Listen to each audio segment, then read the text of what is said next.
not really much as far as you asking how many kids do it. There's a lot that do it on campus, and there's no specific number that I could give out to you off the top of my head. But there's just a lot of kids that you notice they're doing it. They'll do it during passing period. They do it very slyly, so no one really notices it until it's posted somewhere or a teacher really catches them. But even a teacher catching them is really hard because, like she said, the vaping, if they zero it out or whatever it's called, no one's going to really see it. Or if you're in the back of the classroom slouching in your hoodie, you're not really going to notice it. So. Is that your same experiences? Yeah, pretty much. That mic working? Okay. Okay. So yeah, pretty much. I mean, for me, one place that I really notice it is at like sporting events. So like football games, it's like pretty much wherever you look, you can always find someone vaping. Someone will like hold their fist up to their mouth and then pull it away, and then a couple of seconds later, they'll like open their mouth unnaturally, and it's overall, it's just really sad to see a bunch of teens just like choose to make this horrible decision, and it's like it's spreading. It's like an infection throughout the whole student body. There's tons of kids doing it, and it's a really bad thing to be able to see and like experience like some of your friends like saying, "Oh, I vape now," and yeah. I do have to say, though, I feel like the teachers have been kind of given a little bit of a heads up. Last year, we did a staff presentation to the staff of Granada High School, and after that, teachers would, instead of saying yes to the question, "Can I use the bathroom?" they would start replying, "Well, don't vape," and that would be the term of dismissal of, yes, you can go to the bathroom, but don't vape. And so giving students a little bit of like a, oh, whoa, they actually know, I feel like it's great because teachers are able to get kind of like a little bit of a one-up on them. And my last, parting comment, I guess, we keep saying nicotine, but I'm sure there's other substances being used in these devices that I already know of. But also in your presentations in the future, I'd like to see more what the long-term health consequences are. We knew that from smoking and stuff, but I was looking at some of the chemicals that you can inhale into these things, and very extremely cancer causing, much less lung damage and everything like that. I'd like to see part of that. I mean, there's the glory of vaping and getting away with it, but there is also the long term. At age 22, if you've been vaping for 4 or 5 years, what's really going to happen? And I don't know if there's any long-term studies on this. So that is what we are seeing. There have been new studies that it causes cancer. Surprise, surprise, right? That it causes cancer, and we've like yet to see a really finite long-term assessment of vaping because it is so new. And so I know that they're in the process of doing studies such as that, but we are kind of at the forefront of that. And actually, that's one of the arguments that people have used. There are actually people who don't support some of the anti-vaping measures, and partly they'll say there is no evidence. It's just scare tactics. There's no evidence that this is long-term causing health risks. And I've heard that argument from adults and educated people in the community and elsewhere. And part of that is just because we haven't caught up with it with research. So I know that UCLA just received an enormous grant to do some studies. And so there will be studies going out, but we don't want to wait for a study to tell us what we already know. And that's why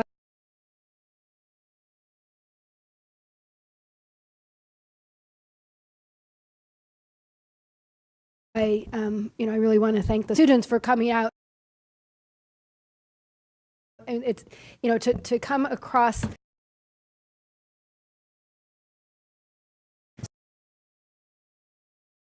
also need to understand that we're a microcosm of society, and this is happening in society. We're not different than society. We want to be better than that and awareness, but we can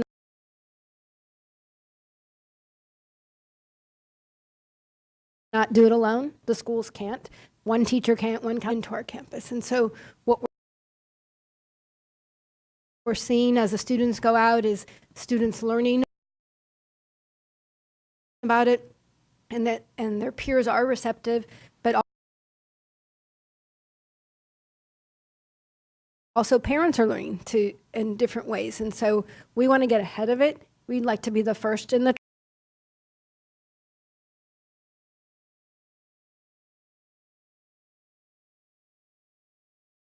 Tri-Valley to make this step, and then hopefully that's happening to our kids right now in our community. And I think our students are taking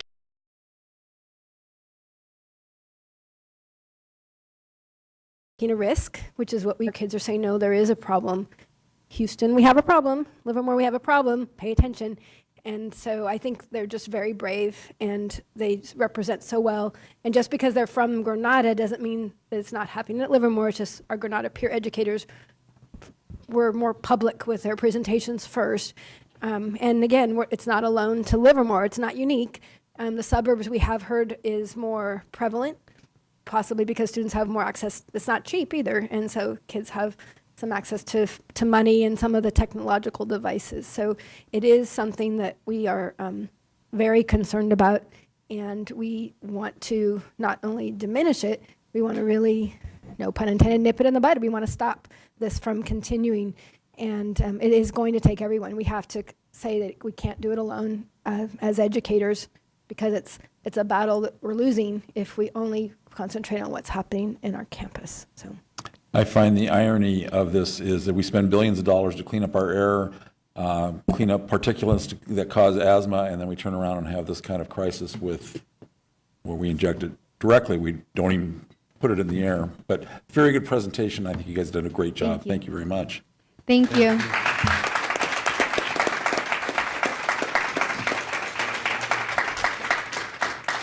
So we're going to go to, would we have just a couple more questions?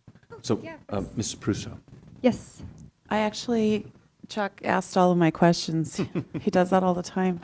But I just wanted to say that I appreciate you guys coming, and I want to echo what Superintendent Bauer says, is that you are very brave. And I noticed that we have other peer educators in the audience. Is that true? From other schools? Yes. Could we have some of them stand up? Could they come up and so we can see them? Come on up. Oh my gosh. All the peer educators.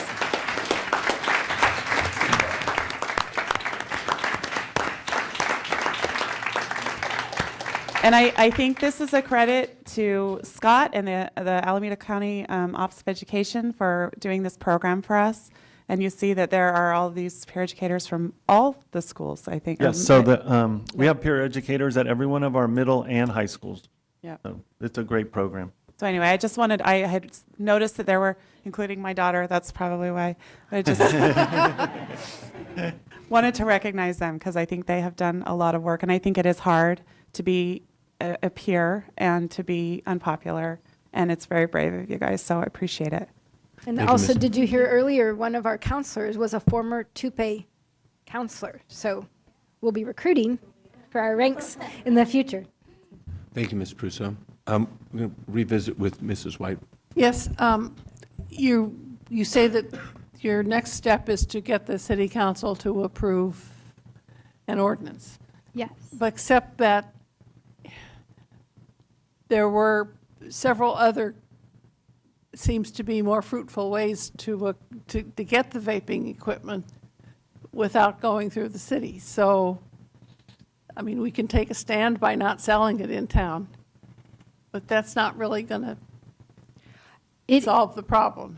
It is true that this won't cure the entire problem, but having this first step into banning the sale of vaping in our local shops is the first step into starting to diminish this. If it's one child that doesn't get addicted for life, I think that's one child much better off. I just wanted to be sure I understood the dynamics of what we're trying to do. Thank you. Thank you, Mrs. White. Mr. Wenzel.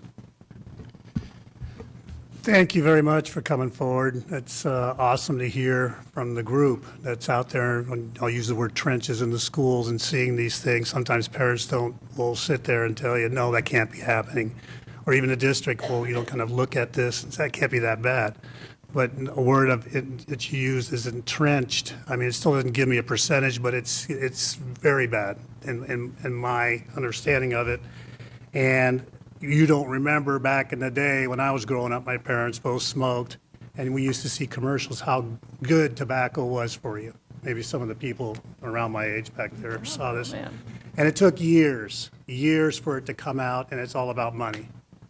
At the end of the day, this is all about money, and it's how it's getting pushed.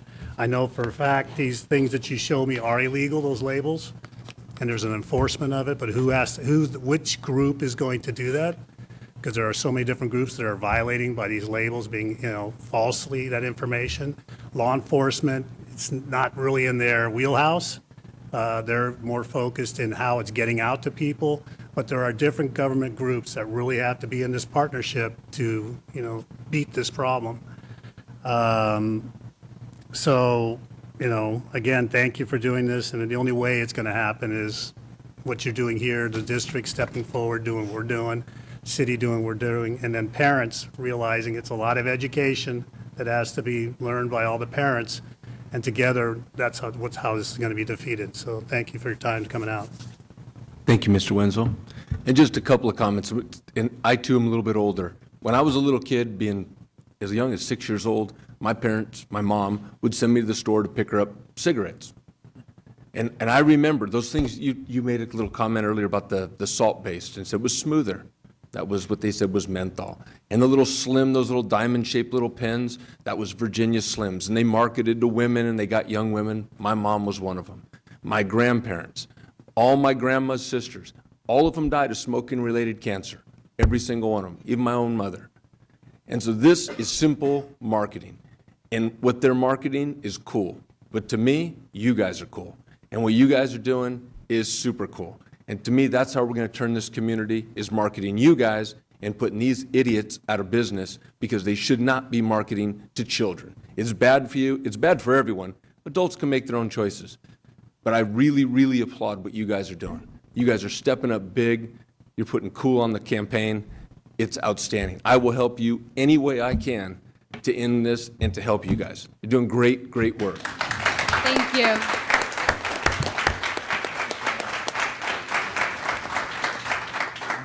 So that's good. That's good, and we'd love, I don't think there's any more questions here, but we could, if you guys would come around, we'd love to shake all your hands. You did a great job tonight.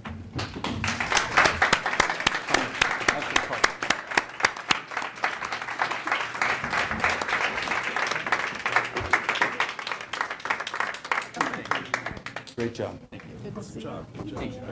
He complete with T-shirts. Really nice. Thank you for coming. Glad to Great see work. you. Thanks for doing that. Thank you very much. Good job. Thank you very much. You're really good. Great job. Nice job. Great presentation. Thank you for that. I know we have a couple of speaker cards, and I'm going to call those folks up to speak as soon as we get the kids through.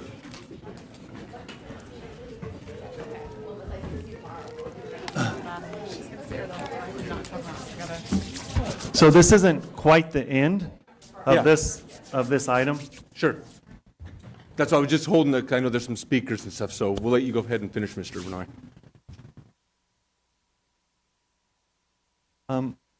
I just want everyone to know that what incredible students these are. They are putting themselves out there. They are taking a chance to be different, but they are making a huge impact. Besides educating us adults, they're also educating students. And every day, their positive role model hopefully will continue to change other people's decisions not to use it. I was one of those who also grew up in the time in the 60s when my parents were smoking, 2 packs of Pall Malls a day. And over time, I think there were advocates, there were people that fought hard to even put a label on a cigarette pack. And it took many, many years for us to move in a direction to eliminate these cancer-causing sticks. But with big money, the companies have worked to make something that has been socially unacceptable, socially acceptable. And that's why it's so important for us to educate our youth and our community of the dangers that this brings to our society. I did see just recently some students were testifying in front of Congress. This isn't a Livermore problem, right? This is a problem for the world right now. And I just want everyone to know that those studies aren't in place yet, but looking at those chemicals, it's very evident that those carcinogens that are being breathed into our lungs have been found to cause cancer and to do damage. I myself don't need a study to then tell me that, oh, by breathing it in now, it's going to cause me damage. And hopefully we can continue to do this by the efforts of our students and our teachers. Doreen Abul, who is also the TUPE coordinator at Granada High School, is also here. And I just would like to thank her for all of her wonderful efforts that she has done publicly. So with that, and I know that you want to take comments, and I'm sure that most of these are on this next piece but under the leadership of our superintendent and the passion of our students and the reviewing the data and the information, staff is recommending the following resolution in support of tobacco-free and vaping-free communities. And so at this time, I would present it to you. Thank you very much. I have a couple of cards, and I'm going to call some people up for public comment. And the first is Joanne Morrison. Thank you, Mr. Bly.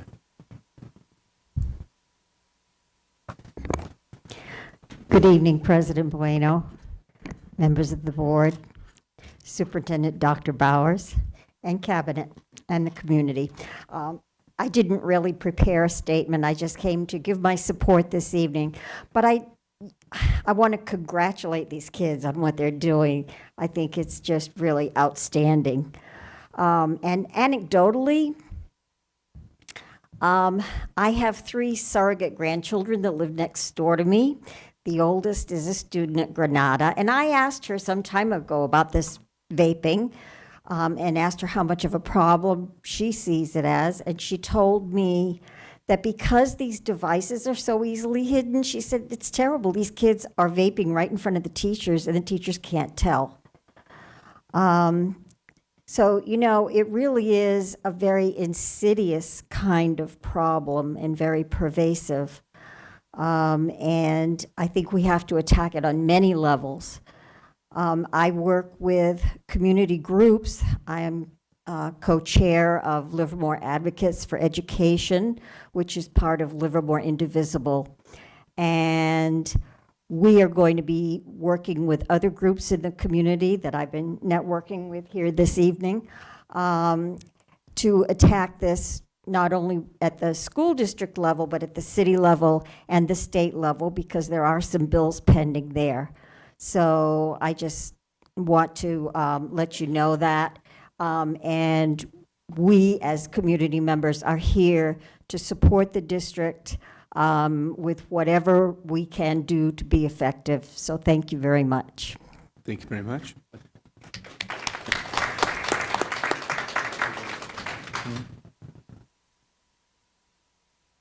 Between my eyes and a very long name.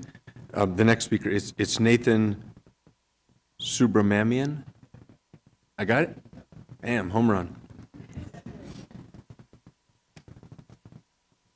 Hi. Thank you for allowing me to speak tonight. Thank you. Shout outs to the Granada High Tupe group. They did an excellent job. I really commend them on their efforts. I just want to, so first of all, my name is Nathan Subramanian. I'm here on behalf of the Alameda County Tobacco Control Program, and I just wanted to maybe complement that as well as I can by inserting some of the facts and some of the statistics specific to Livermore that were not mentioned. So generally speaking, tobacco-related illness continues to be the leading cause of preventable death in the United States. In Alameda County, cancer and heart disease are the 2 leading causes of death. And in Livermore, asthma diagnoses exceed state average for both minors as well as adults. So according to the California Healthy Kids Survey data for 2017 and 2018, among Livermore Valley Joint Unified School District 11th graders, there is the perception that these products are much safer than cigarettes. As already been touched on, there's the common perception this is water vapor. It's clearly not. It's clearly aerosol. And there's an obvious problem. This is likely because that these e-juices come in sweet flavors that mask the harshness. They appeal to youth. Research has shown that 4 out of 5 youth smokers begin with a flavored product. I actually have a product in my pocket that was shown on the slide. It's the exact same one. It does in fact say 0 nicotine on the front. On the back, nicotine is in the list of ingredients. So it's quite deceptive. It has a smell that would probably appeal to me if I was a high school student. It's, again, small, easy to hide, easy to take into the bathroom, you know, refill whatever you're trying to refill. So these things, you know, the images on the front are fruity, they're appealing to children, and the messaging here is obviously misleading. So according to the same survey data, 30% of 11th graders, again, in the Livermore Unified School District, have used e-cigarettes, 30%, nearly 1 in 3. This is likely an underreported statistic. I would assume that most 11th graders are a little bit shy about, you know, speaking truthfully about that. And 72% that these products are easy to obtain. This is not to suggest the responsibility falls on the schools alone. We must acknowledge that teachers, administrators, and staff who are already tasked with educating our youth cannot reasonably be expected to combat the marketing efforts that keep a multi-billion-dollar industry afloat. The city has the power to enact a local policy to prohibit the sale of flavored tobacco products within its limits by cutting off the flow of these. Just to remind you on the time constraint, that's all. Sorry about that. By cutting off the flow of these products at their sources in the community, significant impact can be made in reducing the prevalence we are seeing among youth, and also reducing the smoking-related health problems that will undoubtedly result. Thank you for your leadership in protecting the young people of Livermore. Thank you very much. We'll go with Rosalind Moya.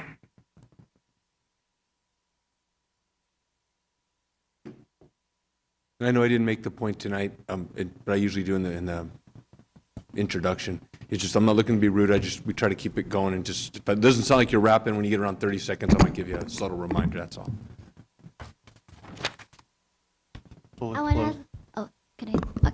I want to thank the superintendent, the board, the cabinet for considering this issue. It's everyone's very, very brave to admit that this is an issue and showing leadership in this by really, really going for it.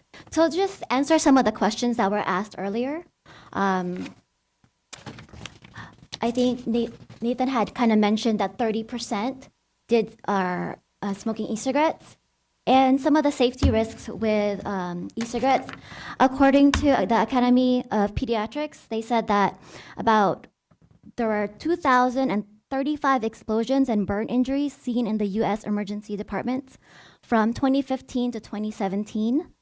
And from nicotine poisonings, they reported about 8,269 liquid nicotine exposures reported among children younger than 6 from 2012 to 2017.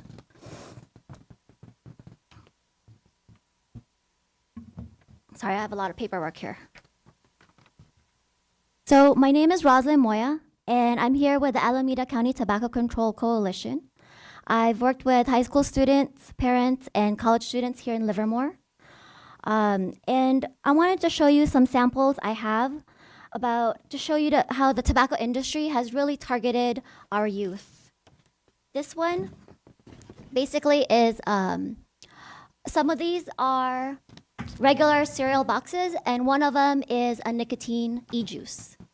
It's the one in the middle, so it's very, very hard to tell. And I have another one here. The one in the middle is the e-juice, and the other two on the left and right are candy.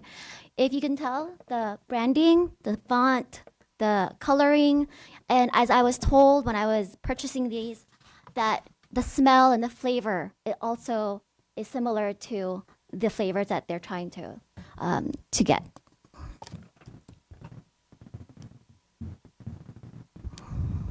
So the tobacco industry is targeting our kids through social media, local storefronts, and advertising.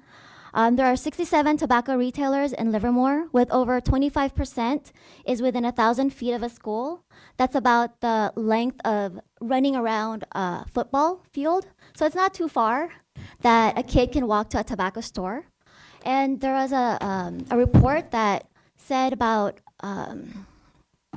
74% of people who bought a jewel pod, right? We learned about that earlier, is bought in a local tobacco retailer, and only about, where's that one? Just a reminder on your time. Okay, and only about 6% are bought on the internet. So a lot of it is in our local stores. It's being bought because that's where they know the kids are local and they know who they can sell it to. So, and right now there is no consequences to tobacco retailers when they sell to a youth.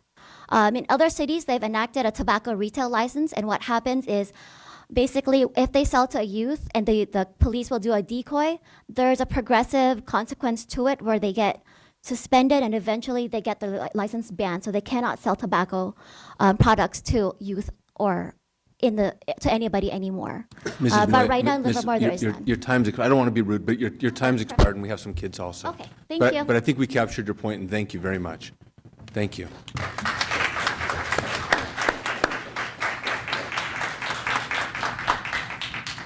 And now coming up, evidence of collaboration here in Livermore. We have a few students who want to come up together. It's Paula Campbell, Janelle Gladden, and Christy Wang. Those are parents. Oh, I thought it was students. We're all lifetime students.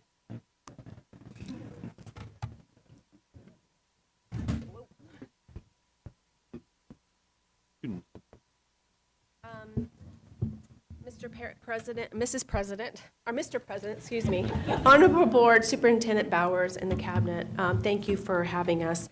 My name is Janelle Gladden. I'm a local parent here in Livermore. I've been here 20 years. I have 2 high school students. This is Paula Campbell, likewise. She's a long-term resident here in Livermore and very active in the community. Also has 2 high school students, a boy and a girl. And this is Christy Wang. She also has 2 high school students. Nathan and Roz kind of stole our thunder a little bit, but we are a group of Livermore parents who have aligned ourselves with the appropriate knowledge and resources to educate our students and parents about e-cigarettes and flavored nicotine products. We call ourselves Flavors Hook Kids Livermore. We got involved for various reasons, but I did some research a while back and found out that in March 2018, the Surgeon General reported that e-cigarettes and vaping usage had increased 800% in high schools over a 3-year period. In September of this last year, the head of the FDA actually called the e-cigarette vaping situation an epidemic amongst teens. In December of this last year, 18, American Pediatrics Association actually filed a lawsuit against the FDA due to its lack of regulating these products. Despite all this, the FDA has gone very, very slow and has not moved to regulate these products in a manner in which to reduce the usage amongst youth. As the TUPE group alluded to, there are over 15,500 flavors that have been developed and marketed specifically to youth. Nicotine is an addictive substance. It's more addictive than any other substance that's rated, including heroin. There are 67 retail establishments in Livermore that are currently selling these products. 72% of 11th graders say they're very easy to obtain. 30% admit to using e-cigarettes. 74% of kids are getting these products. 74% of kids are getting these products from local retailers.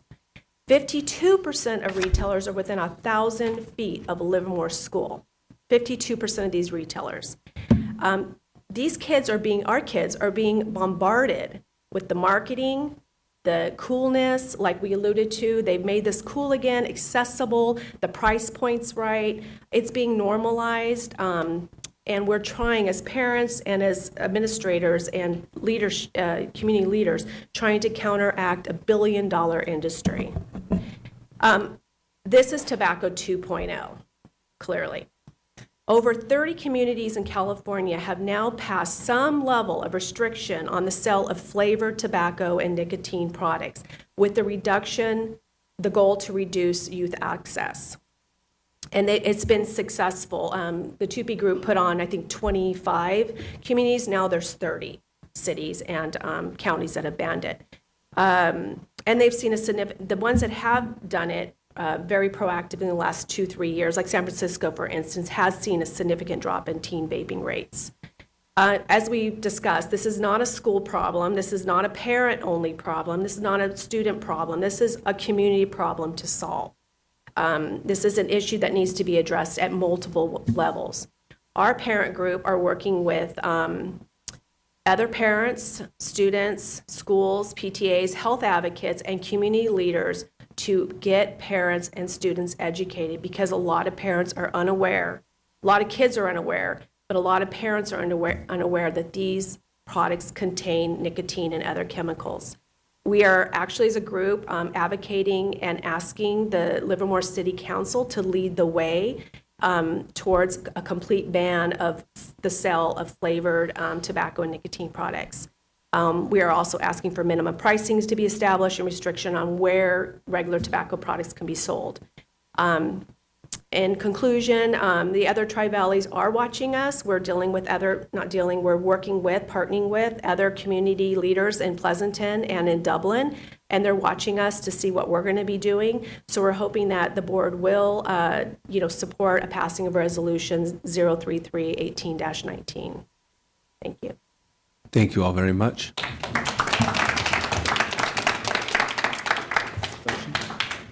Questions? I appreciate, is that on your presentation? Do you have anything else? Okay. We had no more questions or concerns. Just on this issue, I do realize that there's been significant discussion, and I've had an opportunity to talk with some parents on this. I'd like to just normally it wouldn't be the circumstance where we'd actually go through a resolution. We take a resolution, we take the recommendation. But given this one and the importance and the negative effect that it has on children, if you'd indulge me, I would like to just take the opportunity to actually read this resolution, because so often we say these and it's very wordy, but the words are actually meaningful. Whereas the Livermore Valley Joint Unified School District is committed to providing a healthy environment for all students and staff to ensure that the physical, behavioral, social, emotional, and mental health needs of the student are met, and whereas LVJUSD, through our mission statement, is committed to promoting healthy schools to provide optimal learning conditions so that each student graduates with the skills needed to contribute and thrive in a changing world. And whereas LVJUSD educators and health professionals recognize the importance of education that supports the prevention of tobacco use in order to help prevent tobacco-related illnesses, and understand the best way to prevent tobacco-related illnesses is to keep youth from starting to smoke or use tobacco-related products. And whereas LVJUSD works with Alameda County Office of Education and other partnering public agencies to promote good health by discouraging tobacco use through the participation of LVJUSD students in local tobacco use prevention education, TOOP, efforts, and whereas the marketing by the tobacco industry has now targeted young people in vulnerable communities with packaging and names that appeal to youth, as well as tobacco products that mask the harsh taste and odor of tobacco with flavors highly appealing to youth, bubblegum, cotton candy, grape, gummy bear, chocolate chip cookie, and whereas it is known that tobacco companies and retailers profit from the research-proven fact that the earlier a person starts to use tobacco, the harder it will become for them to quit. And whereas according to the U.S. Surgeon General, e-cigarettes and other electronic nicotine devices contain nicotine, which is a highly addictive drug that has immediate biochemical effects on the brain and body, alters adolescent brain development, and is toxic in high doses. And whereas e-cigarettes and other ENDS ends were found to be harmful to youth and other individuals by the United States Court of Appeals and the American Academy of Pediatrics, the American Lung Association, and the American Heart Association supports the regulation of e-cigarettes and other ENDS. And whereas according to LVJUSD's 2017-2018 California Healthy Kids Survey results for high school students, 52% of 11th graders and 45% of 9th graders believe it is very easy and fairly easy to obtain cigarettes, 72% of 11th graders and 69% of 9th graders believe it is very easy and fairly easy to obtain e-cigarettes or vaping devices, and 29% of LVJUSD 11th graders and 19% of 9th graders admit they had tried e-cigarettes or other vaping devices. And whereas, according to LVJUSD's 2017-2018 California Healthy Kids Survey results for middle school, 27% of 7th graders believe it is very easy or fairly easy to obtain cigarettes. Specifically, 38% believe it is very easy or fairly easy to obtain e-cigarettes or vaping devices. 6% admit they had tried e-cigarettes or other vaping devices. And whereas the Livermore Valley Joint Unified School District recognizes that ensuring the health of children in a community-wide commitment, therefore be it resolved that the Livermore Valley Joint Unified School District Board of Trustees and the Livermore Valley Joint Unified School District, in keeping the California Education Code 48901, will take all practical and necessary steps to discourage students from smoking, including forbidding the use of tobacco products and vaping devices on campuses and during any school-related activities, and providing student education and family information on the dangers of tobacco and vaping use. And furthermore, be it resolved that the Livermore Valley Joint Unified School District Board of Trustees and the Livermore Valley Joint Unified School District call on our entire Livermore community to join in support of ensuring student health by refraining from the marketing and sales of tobacco, flavored tobacco, and vaping products to young people throughout the city of Livermore. And lastly, be it further resolved that the Livermore Valley Joint Unified School Board of Trustees and the Livermore Valley Joint Unified School District strongly support any and all civic, social service, and government agencies in their legislative efforts and campaigns that protect the health of an entire generation by preventing them from becoming exposed and potentially addicted to nicotine or other harmful substances in tobacco and vaping products. That ends the resolution. And in finishing it, I would move on this matter to support the superintendent's recommendation and pass this resolution. I second. I've made a motion. It's been seconded by Mrs. Prusso. Is there any question on the motion? Mr. Clerk, if you'd call the roll. Yes, Mrs. Prusso. Aye. President Bueno. Aye. Mrs. White. Aye. Mr. Wenzel. Aye. Myself, aye. That motion carries 5-0.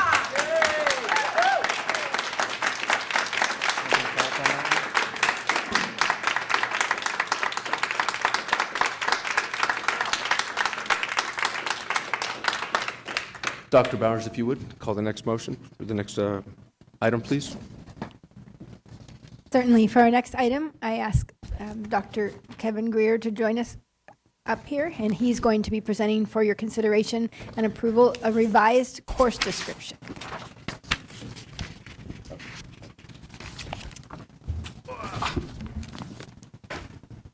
As people are leaving, if there's a copy of some of the statements or comments that you made that you'd like to leave with us for the record, we would appreciate that. Anyone who spoke on that topic. Thank you.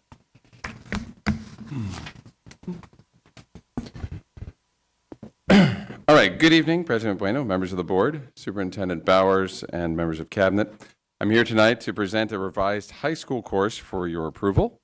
I've invited Ms. Megan Falero, Science Department teacher from Livermore High School, to be here tonight should you have any questions about the course. The course is a revised AP, or Advanced Placement Biology course.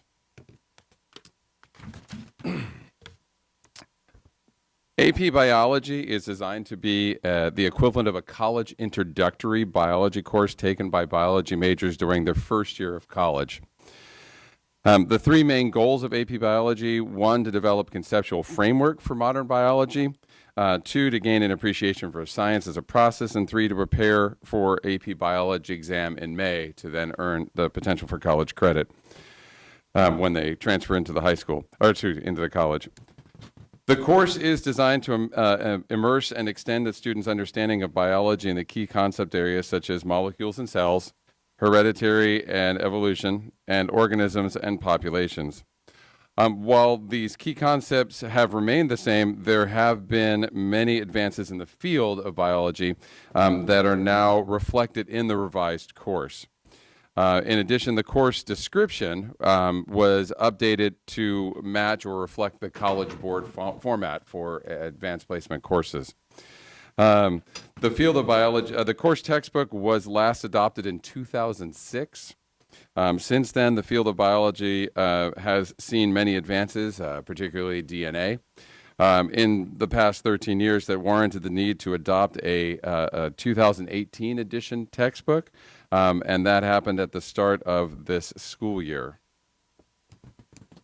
So if there are any questions regarding the course, I again do have Megan Falero here to help us answer the questions, as she is a teacher for this course at Livermore High School.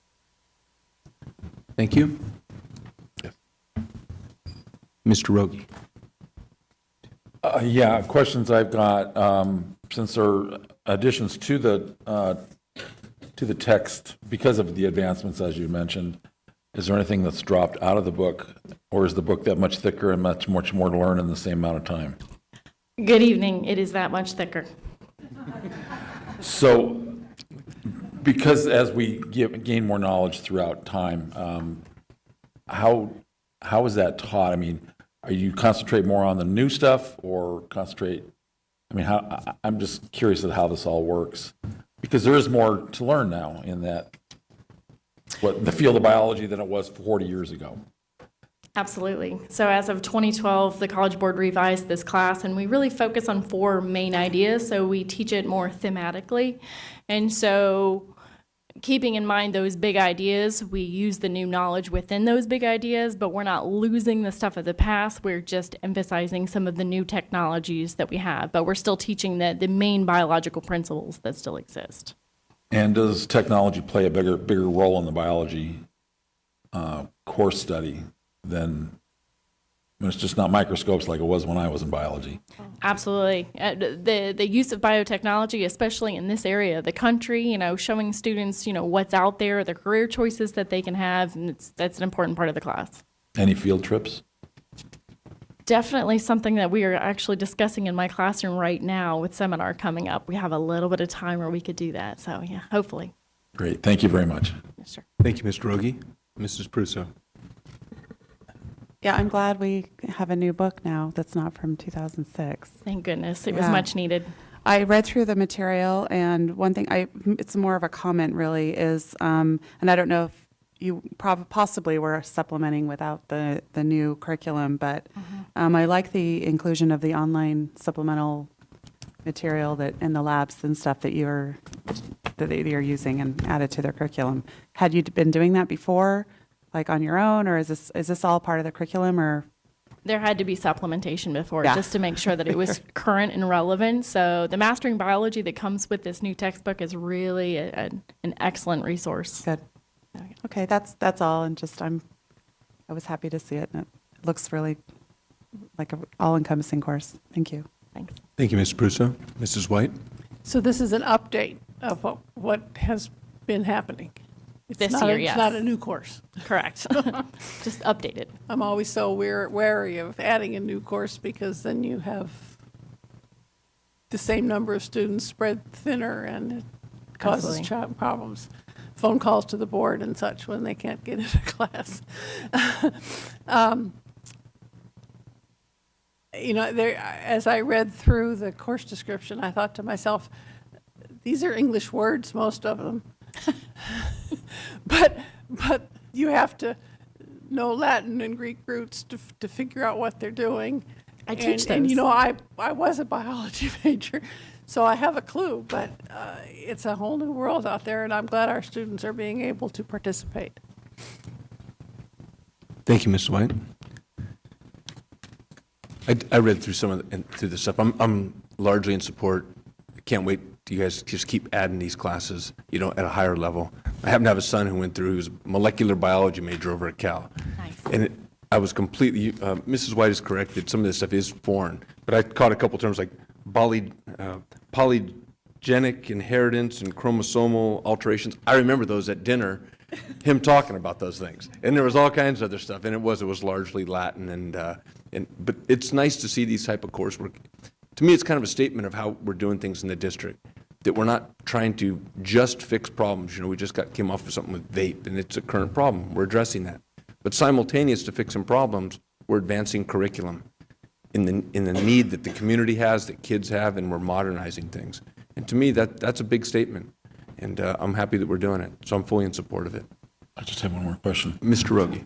How much, I'm just curious, how much of this course study would have been in college but has now moved down into high school? It's an AP class.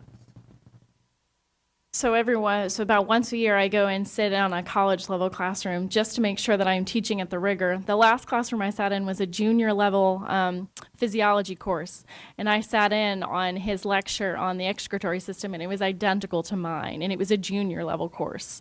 So what we are teaching is high rigor, and it's all college. Great. I wouldn't want to be in your class. Thank you. Like what they said with IB, you know, one of the students earlier said, you know, students just need to know what they're signing up for. Yeah. Great. Thank you Good again. to see it. Any other discussion? I'd entertain a motion. Mr. President, I'll move that we approve 10.2, the approval of the 912 updated course description for advanced placement biology, AB. Second. We have a motion by Mr. Rogie, and it's been seconded by Mr. Wenzel. Is there any discussion on the motion? And call for the vote, please. Yes, myself, aye. Mr. Wenzel? Aye. Mrs. White? Aye. Mrs. Prusso? Aye. President Bueno? Aye. That motion carries 5-0. Thank you very much.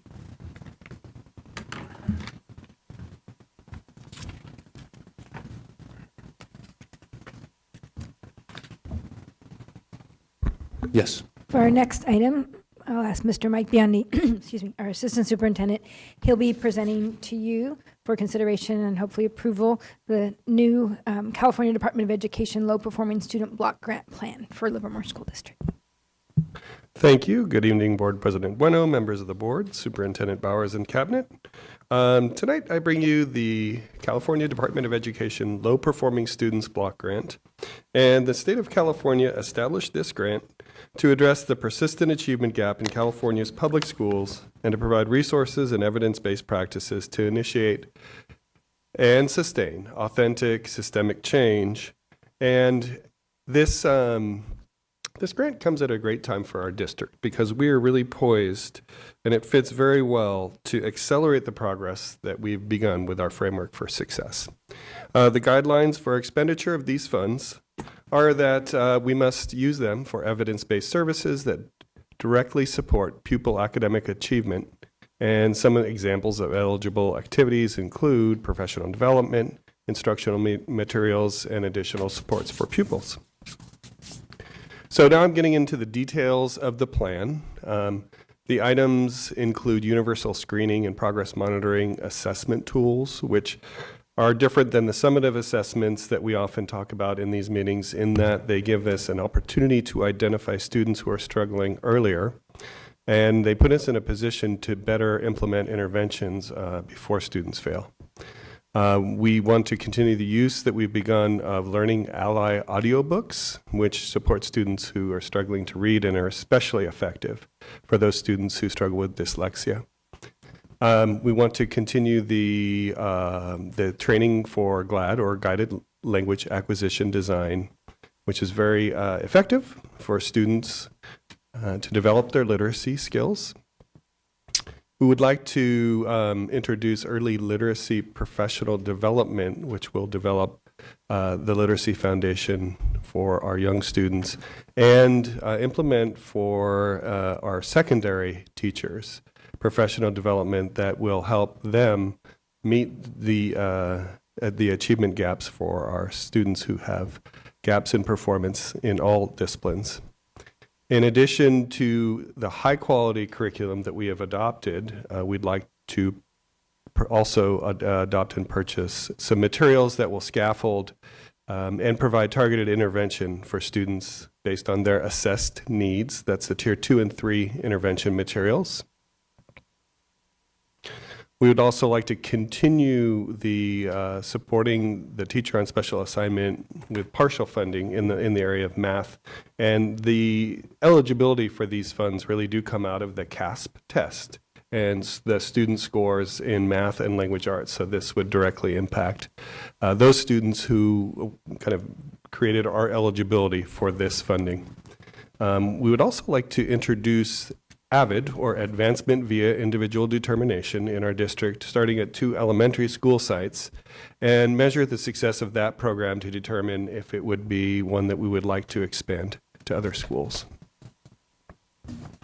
Through our work with the Secondary Intervention Committee, they've identified transitions as important intervention points that we would need some intensive intervention. So we would like to propose the Summer Bridge Academy for students rising from elementary school to 6th grade and from middle school to 9th grade to provide some summer intensive intervention and then to follow up and continue that support throughout the school year at those touch points. And as we scale up our cohorts of schools that are implementing the framework for success, we have currently 2 teachers each on half-time TOSA release. But as we add 13 more schools over the next 2 years to that first cohort, we need to provide the appropriate amount of support as those teachers and schools and principals take this work on. So we would propose a short-term assignment of increasing that by 1.0 FTE over the next 2 years. As part of receiving these funds and implementing our plan, we do need to show how we will measure the success of the plan. And so as I mentioned, one of the items is universal screening and progress monitoring, which will give us very real-time data on our students' progress. And one that we must use to measure the success of these interventions is also the CASP test, or the California Assessment of Student Performance and Progress. And with the contents of this plan, we do expect to see improvement. The superintendent's recommendation is to adopt the California Department of Education Low Performing Students Block Grant Plan for Livermore Valley Joint Unified School District. Thank you, Mr. Biondi. Answer any questions. Yes, we'll start with Mrs. White. Okay, so we got this money because we have low-performing students. Yes, it was based on students who scored level 1 on 2 different CASP, the ELA or math, or if they scored a level 1 and 2 in either of those tests. But I think I've read that these are not students who are otherwise non-duplicated students. Correct, or eligible for special education. So this is everybody else. Yes, yes. So students who may not be otherwise supported or identified, but they do need additional support, and that's kind of the target of this plan, yes. Was it on a per capita basis or on a per? It was based on the number of our students who scored in this range on the CASP test, and it was $300 million allocated by the state of California, kind of divided among the number of students who were eligible throughout the state. Statewide or just yes, us? Statewide. So how much per student is this? Do we have we ever done that number? I did not make that calculation, but I'd be happy to follow up with that exact I'd love to figure. hear. Thank you. I mean, it looks like we're doing all the things that you would do for academic support, and it's interesting that somebody has decided that we need to support academics in addition to social and emotional learning. Absolutely. Thank you, Ms. White. Mr. Rogie. Yeah, I just want to confirm what all the allocations come out of this block grant. That is correct, and I did neglect to pay that these items, in addition to $46,231 in indirect cost, they equal our allocation of $982,084. Thank you. Thank you, Mr. Rogie. Mrs. Pruso.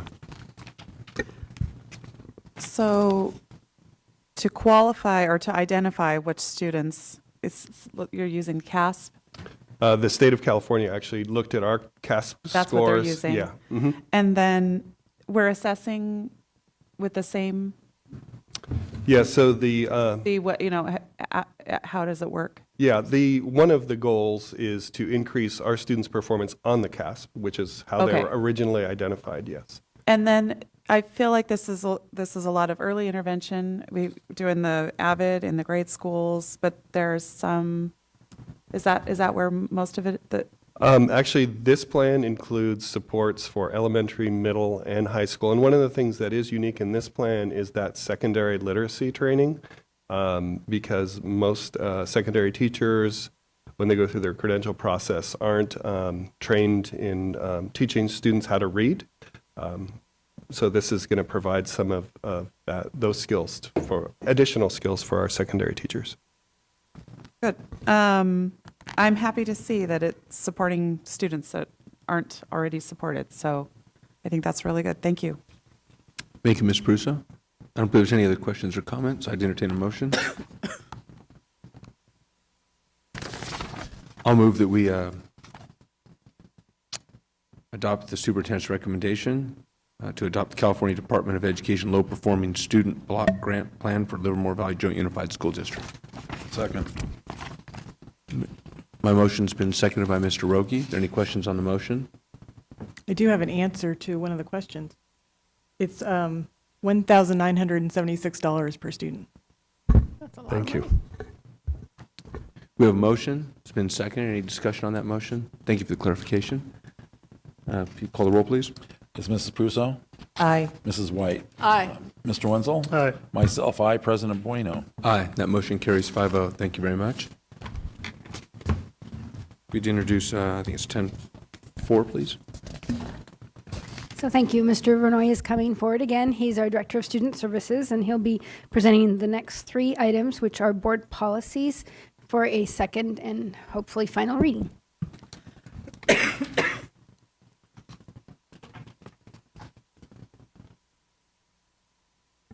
Good evening. Good evening, Board President, Superintendent Bowers, members of the board. Tonight, I bring to you 3 policies for second readings. Our first is from Board Policy 0450, our Comprehensive Safety Plan. The timeline of postings and readings tonight is our second and final reading.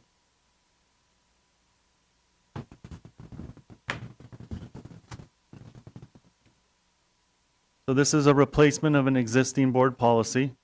Our comprehensive safety plan, new law AB 1747, requires districts to consult and share their approved comprehensive safety plans with local law enforcement, the fire department, and other first responder entities.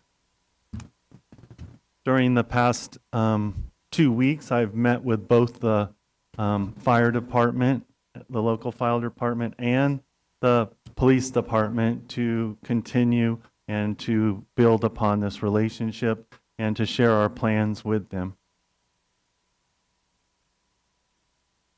We had no new input, and the superintendent's recommendation is to approve second and final reading of Board Policy Series 0000. I'd be glad to answer any questions. Can I move? Make a Yes. motion? Yes, I ma'am. move that we adopt policy 0450, the comprehensive safety plan. A second. We have a motion by Mrs. White. It's been seconded by Mrs. Pruso. Any discussion on the motion? Mrs. Clerk, call the roll, please. Yes, myself, aye. Mrs. Pruso? Aye. Mr. Wenzel? Aye. Mrs. White? Aye. President Bueno. Aye. That motion carries 5-0. Mr. Bruno, if you go to the next item, please. The next board policy I bring before you is 5127, graduation ceremonies and activities. The timeline is very similar.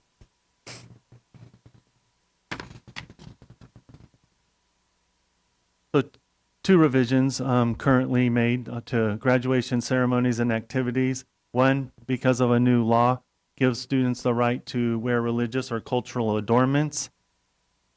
And the second was the updating of current practice of any graduating student who has completed basic training and is an active member of any branch of the United States Armed Forces may, at his or her option, wear his or her military dress uniform at the ceremony.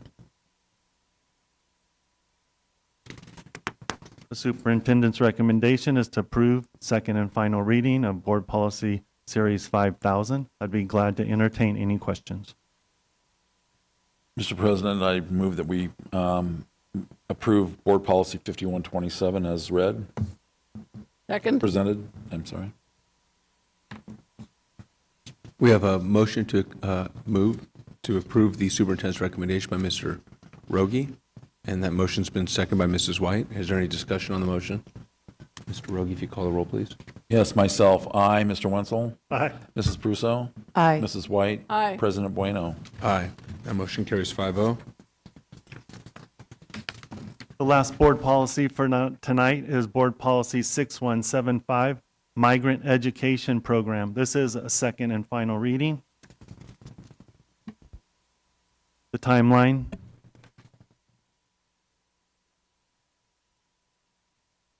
So this is an addition of a new board policy and administrative regulation. It was a new law, AB 2121, that requires migratory students and newly arrived immigrant students participating in English language proficiency program be included in the exemption which currently applies to foster youth, homeless students, children of military families, and former juvenile court school students who transfer between high schools in their junior or senior year. Do you have any comments or discussion? If not, I have a question. Mr. Rogie? I have a question on this. How does ADA work with migrant students? I just thought of it. I mean, do we just, because they're not in the system very long, or maybe they are, how do we get any money? Or we don't? Migrant students are categorized by really their families and the work that they do. So many times that our migrant students move in and out of our district, and we gather ADA based on days of attendance, right, when they're enrolled, right? Many times our students remain in other homes while their parents are moving around the country for different types of jobs. Sometimes they do travel, though, with their parents and families. So we wouldn't, we receive ADA based on their enrollment time in our district. Okay, thank you. Thank you, Mr. Rogie. No other comments or questions? Entertain a motion. Mr. President, I'd be glad to move that we approve, Board Policy 6175 as read. Second. We have a motion by Mr. Rogie to pass the superintendent's recommendation. That motion's been seconded by Mrs. Prusso. Is there any discussion on that motion? Call the roll, please. Yes, myself, aye. Mrs. Prusso? Aye. Mrs. White? Aye. Mr. Wenzel? Aye. President Bueno? Aye. And that motion carries 5-0. Thank you, Mr. Benoit. Thank you. And for the next item, Mr. President, I don't make a recommendation on this because it pertains to the board's decisions on whether or not to nominate or to vote for up to 4 representatives for the California School Board Association Delegate Assembly. So in this case, you can nominate or you can vote for up to 4, but it's not required that you do so. And we do have one other board meeting between now and the day they're due. So if you need additional time, we can also do that. Okay. Given that, I did receive at least one call on this, just in terms of the amount of information. So I wouldn't be opposed to tabling this item and continuing it at a later meeting if we wanted to have more consideration. I wouldn't be opposed to that if people needed that. Otherwise, it would be my recommendation that we look at each candidate, and if anyone had anyone in particular that they wanted to nominate, that maybe we have, that would give us the opportunity to discuss an individual candidate that someone might, be favorable to or not. I have no problem with tabling it. And there's nothing that says we have to nominate 4. No. It's just that if we saw someone on it that in particular one of us had some knowledge of that wanted to move or not move, then that would be my recommendation going forward on this item. No, I would like to speak to the issue. This person is nominated to serve the delegate assembly as the group of 250 school board members elected by their regions. So only Alameda County people vote on this particular issue. And there are meetings in May and then before the education conference in December. Certain things have to be approved by the delegate assembly, the policy platform. The board of directors approves the budget. But issues of political significance are approved by the delegate assembly rather than the board of directors. You'll notice that Diana Prola is from San Leandro. She comes to meetings. I don't know what committee she's been on, but she's a former teacher and quite knowledgeable. Nancy Thomas is from Newark. You'll read from her submissions that she's a retired software engineer. You also should know that Nancy is the School Boards Association to the California Interscholastic Federation. So there's two members of the two school board members that represent CSBA statewide in that issue. You'll notice Jamie Lee Hinsky is from Pleasanton. She was on the board and on the delegate assembly until a couple of years ago when she stood down for a similar election. She had some family issues that she needed to deal with and couldn't do both. But she brings extensive experience with the PTA. And she knows children's issues. She works in a youth program in the county. And when she was appointed, and she actually went to the council and the committee meetings that she was on. She was on the conference planning board one time and the legislative action another time. I'm not familiar with Jeff Wang or Robert Carlson. And I guess I would support Bill Dunlop's notion. At one point, we filled our ballot. We voted for all four people who were all to fill all four seats. And it turned out, I was in that ballot at that point. And so there was a runoff between me and somebody else who we didn't know. And it seemed right to vote for him, but there was a runoff. And as Dr. Dunlop said, we're not doing that again. So unless we really have knowledge and information, I would propose that we vote for those three. And concerning the CIF, you may or may not know that the Region 7B, that is Alameda County, the director is looking for someone to serve to the North Coast Interscholastic Federation representative. So if you'd like to sign up for that, I'm sure there's an opening. Thank you, Ms. White. There's two candidates on here that I'm familiar with, one more so than the other. One I sought some referrals from some folks I know. I did my professional career in Hayward, so Hayward's always of particular interest to me. And then having been from San Leandro, I'm pretty familiar with, and both professionally and a little bit personally, with Diana Prola and actually her family. So I would make a motion. My first motion would be to support Diana Prola for the delegate assembly. Did that overlap? No, there was no motion. Mrs. Oh, you White did not make a motion, okay. Correct. If there's no second, then that motion would die.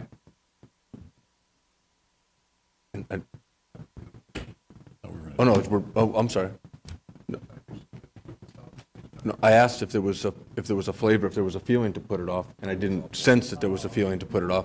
So we were having discussion, and in having the discussion, if we want to make a motion, then my recommendation would simply be that we did them individually with no need to nominate as a block or all four, just based on our personal references of the folks. But I think that you two have an overlap for Diana, and I have reached out and gotten information from friends in Pleasanton about Jamie, and they recommended her as well. Said that she's a great listener and she's not afraid to try new things. Okay. That's all I know, though. But I know you guys have more experience, so. Well, I would move that we complete a ballot that includes Jamie Lehinsky, Diana Prola, and Nancy Thomas. Just my feeling in terms, is that a motion or just a, we're still? Motion to have 3 people be on our ballot, that we vote for those 3. After we decide that, we could decide if we want to add 1 more. We have a second on that? I'll second. I'll defer to what Mrs. White knows about these people. I don't. So I'll defer to her knowledge, and I'll second that motion. Okay. Any discussion on the motion? The point that I would bring up is that in voting as a slate, if we had any reservation about one of the candidates, then the other candidates would suffer. So, Right. So my preference would be that we did them individually. So. But that's not the motion. I understand. That's just simply my clarification. That's just my clarification on the motion, and it goes towards the intent of how I'll vote. Okay, any further discussion? Mr. Clerk, can you call the roll? Yes, Mrs. White? Aye. Myself, aye. Mr. Wenzel? Aye. Mrs. Prusso? Aye. President Bueno? Nay. That motion carries 4-1. Thank you. Now we'll go into here's our consent.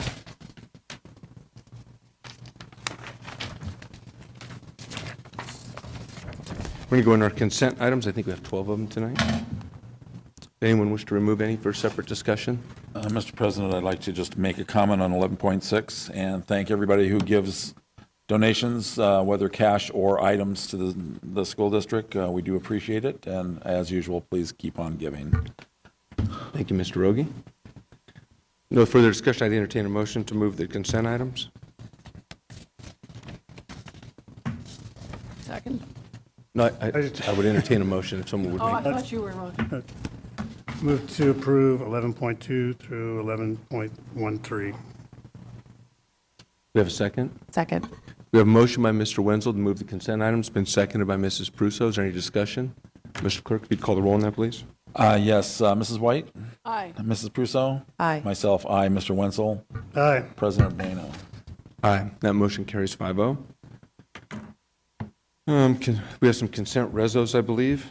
Mr. President, I'd like to move that we approve consent resolutions 12.2 through 12.10. I'll second that. Any discussion on the motion? Mr. Clerk, if you'd call that, please. Yes, myself, aye. Mrs. White? Aye. Mr. Wenzel? Aye. Mrs. Prusso? Aye. President Bueno? Aye. That carries 5-0. Thank you. We'll go through our board member reports. We'll start with Mrs. White. I want to remind everybody that in 10 days is the 18th annual Science Odyssey that we're having at Junction Avenue School. Our students have an opportunity to showcase their science experiments that they've done in class and to be judged by local science folks. There's also music, demonstrations by community groups, and it has grown into the place to be on that Thursday night. Families come, there's food service, great place to come. And tomorrow is Livermore Expo, so if you have a Livermore student that needs to, 8th grade student that needs to find out what Livermore High is all about, tomorrow's the night. Thank you. Thank you, Ms. White. Mrs. Prusso. I do have an 8th grader who's going to go to Livermore, so I will be at the expo, whether I want to be or not. I haven't done that much in the last couple weeks, but I was able to go to the apprenticeship fair at Livermore High School, and I was really impressed with not only the presenters there, but also the students. And also I was excited to see how empowered many of them seemed to feel when they realized what kind of careers were out there that didn't require either a college degree or college degree debt. So I think that's really encouraging, and I hope that we can continue to offer those opportunities to students to get ready for a career and or college. And I was also able to attend the Stop Waste Assembly at Altamont Creek Elementary School, and the kids were very engaged in the message. And they have already begun instituting the program, which supports food recycle and lower food waste. Food waste. This was all part of the Cal Recycle Food Waste Prevention and Rescue Grant, and is working through a partnership with Stop Waste. And I think that the dancing bananas and the superheroes and the bins and all the things was very exciting for the students. And I was impressed that all 600 students at Altamont Creek were in that one area, and they were an excellent audience. So I was very impressed by that, and I think it's a great program. Thank you, Ms. Pruso. Mr. Rogi. Yes, I'm looking forward to the Principal for a Day coming up, to listen to what our principals for the day have impressions of our schools, and also to let everybody know about the solo ensemble presentation at 7 o'clock at Las Positas College. If you want to hear some excellent music done by our local students, please show up. It is free. Thank you, Mr. Rogi. Mr. Wenzel. Yeah, I wanted to thank the parents that came out today.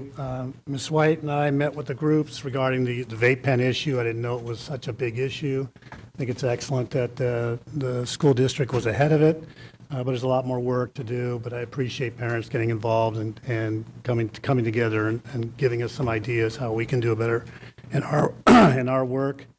I want to thank Ms. Rambo. She was also there controlling the group, so we stayed on focus, and that was very good. I want to thank Mr. Scott Vanoy for meeting with me regarding some emergency preparedness information in a project, and I got the names. Hopefully next week we'll have a meeting with maybe some possible donors. And the season of basketball ended. Wasn't as successfully liked, but the kids learned a lot, worked hard, and unfortunately Livermore High School beat the JV girls of Granada. Yeah, cool. So, Thank you. I'm just kidding. I'm only doing that to Chuck, but it's both teams played really well, and it's great to have that competition. So I'll keep ribbing them about it. Yeah. Thank you, Mr. Wenzel. I'm not sure how many folks would know that are listening how many teams there are, or schools there are in the North Coast section, which we are part of, but there's around 170, it kind of varies, but it's around 170 schools. And in the sport of wrestling, unlike many states, there's only one division. So there's not a big school, small school. And given that we have 1 in 8 kids in this country are educated in a California school, doing anything athletically in wrestling in the state of California is an extraordinary accomplishment. And we had an NCS champion this past couple weeks in Jack Kilner out of Granada High School at the 182 weight class. And having been a long-term coach of wrestling at Granada High School, I can tell you that is an extraordinarily difficult weight class. Those are men out there wrestling. And he is a North Coast section champion. Ty Bailey took a 4th at the 113. And Xavier Williams over at Livermore High School at 195s. Those are some big guys. Xavier Williams, he is a 3rd place. Top 4 in the North Coast section go to state. And there's only one state champion in the state of California per weight class. So there's 14 kids. There's not a Division I and a Division IV and all the different variations, not taking anything away from any kid. But to do it in the biggest state, it's significant. So Livermore's got 3 kids going to state, and it's just something for the public to look out for and to watch. It's easy to track. I think it's Les Schwab is a sponsor. It's down at Raybo Bank down in Bakersfield. They made the trip every year. It's an amazing experience. It's one-on-one, and those kids have a super, super high sense of honor. It's a great sport for those kids. And then just a congratulations to a kid I coached in Johnny Wynn, who was Mr. Matador over at Granada High School. The kid's got a personality as big as this room. And so for my report, we had a lot of activity going the last few weeks. We had our spelling bees, we had Abilities Awareness Week, we had the Granada Supporters 4th Anniversary Bingo Games, and so I was able to go there for about 6.5 hours of bingo. And even though I personally did not win, and neither did my husband or Miss CD and her husband. We didn't win any bingo games, but definitely our students are going to win because thousands of dollars come in from almost all outside the community from people who are very avid bingo players, and they donate some of their winnings as well as there's funding that comes in, and so this will go for various programs and activities for students. This morning I had the pleasure of presenting an overview of our school district to Leadership Livermore, and that was Education Day. So they spent the morning with us and toured Christensen School, and then went to the afternoon to Las Positas College, where they also learned more about our educational partner there. So a couple exciting things coming up. Trustee White mentioned Livermore Expo and the Science Odyssey. Trustee Rogie mentioned Principal for a Day. We also have tomorrow's groundbreaking event. It was postponed and rescheduled for the Granada High School Athletic and Aquatics Complex. And so I guess tomorrow, rain or shine, we'll be having that tomorrow afternoon. Hopefully shine. And then we also have our kindergarten, our TK and kindergarten registration fair. And so even if you do not have a kindergartner, we encourage our board to come by, even if it's just for a moment or so. You will love to greet many of our families. It's their first exposure to our school district. They're extremely excited. So many of our staff are giving of their time in order to make sure that their first impression is a wonderful one of our school district. So I encourage you to come. And then last but not least, Friday, March 1st will be Read Across America Day. So many of you, I think, have been invited to come out to schools. I know Trustee Wenzel's working on a special guest reader, Donald Foyle, who'll be going to Altamont Creek this time, and he's gone before to Jackson and to Maryland School. So it's a short month in February, but never a dull moment, and thank you. Thank you very much. With no further business, we are going to adjourn at 22:06. Thank you.